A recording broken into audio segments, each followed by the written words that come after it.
Every year, millions of people set the same goal. I'm going to change my life. They buy books, they watch motivational videos, they make plans, they promise themselves, this time, I'll be different. But somehow, a few months later, almost all of them are exactly where they started. Why? Maybe they weren't talented, and maybe they weren't lucky. Maybe success just wasn't meant for them.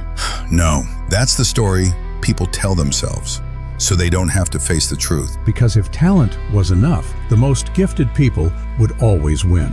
But they don't. Every year, someone with less talent beats someone with more talent. Every year, ordinary people achieve extraordinary things. So, what's the difference? Years ago, a young basketball player asked himself a question most people never ask.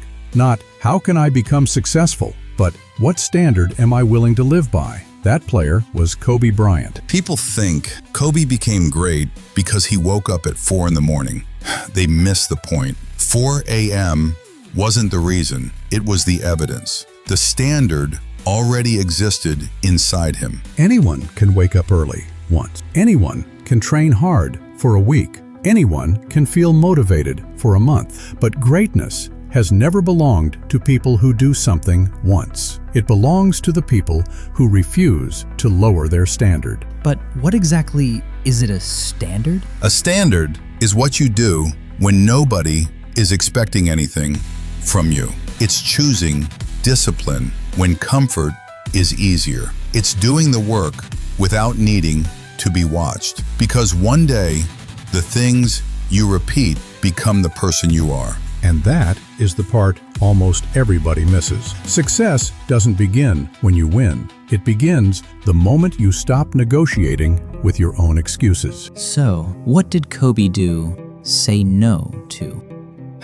Almost everything. Late nights, comfort, distractions, average effort. He wasn't trying to have more discipline. He was protecting his standard. People called him obsessed, but obsession never was the goal. It was simply the price of refusing to be average. Think about it. Every person gets the same 24 hours. The difference isn't time, it's standards. One person asks, how little can I do? The other asks, how much more is possible? The clock never changes. Only the standard does. But doesn't that mean giving things up? Only if you see them as sacrifices. Most people think success demands that you give up the things you love, but that's not true.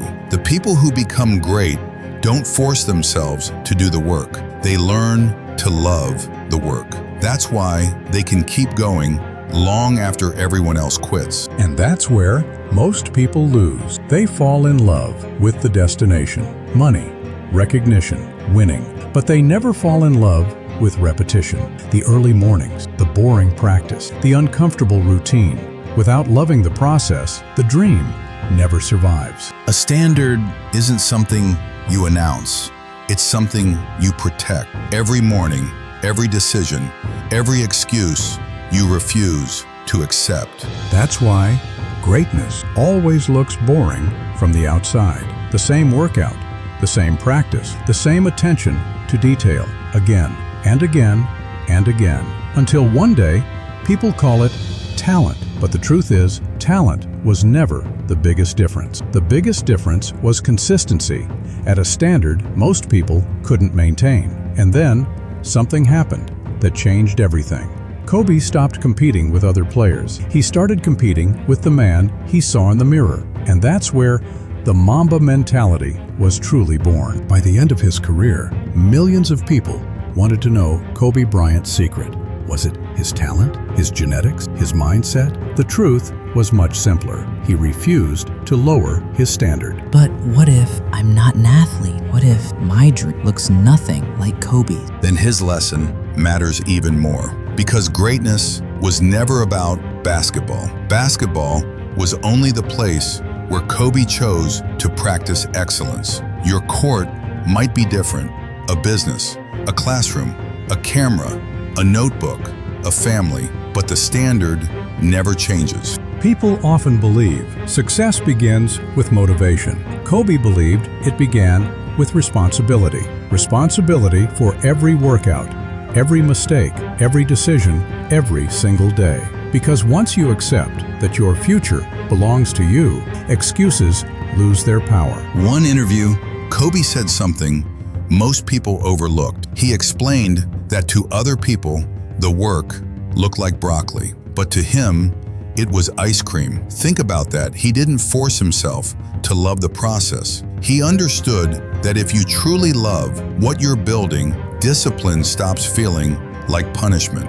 That's why most people quit. They become obsessed with results.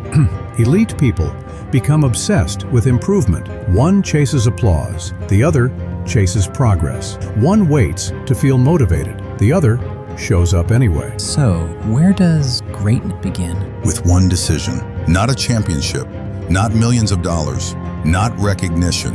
One decision: to stop negotiating with the person in the mirror. Because every promise you break teaches your mind that your words don't matter. And every promise you keep builds someone you can trust. Maybe that's why Kobe inspired people who never played a single game of basketball. They weren't inspired by his trophies. They were inspired by the standard he refused to compromise. One day, people will notice your success. They'll call you talented, lucky, gifted. They'll never see the mornings you chose discipline over comfort, the evenings you kept learning while others were entertained, or the thousands of invisible choices that quietly built the person standing in front of them. At the end, your life won't be remembered by your intentions. It will be remembered by your standard, because you never become what you wish for. You become what you repeatedly accept. So ask yourself one final question. What standard are you living by today? Because your future is already being built. Not tomorrow, not next year, right now, with the decision you make after this video ends.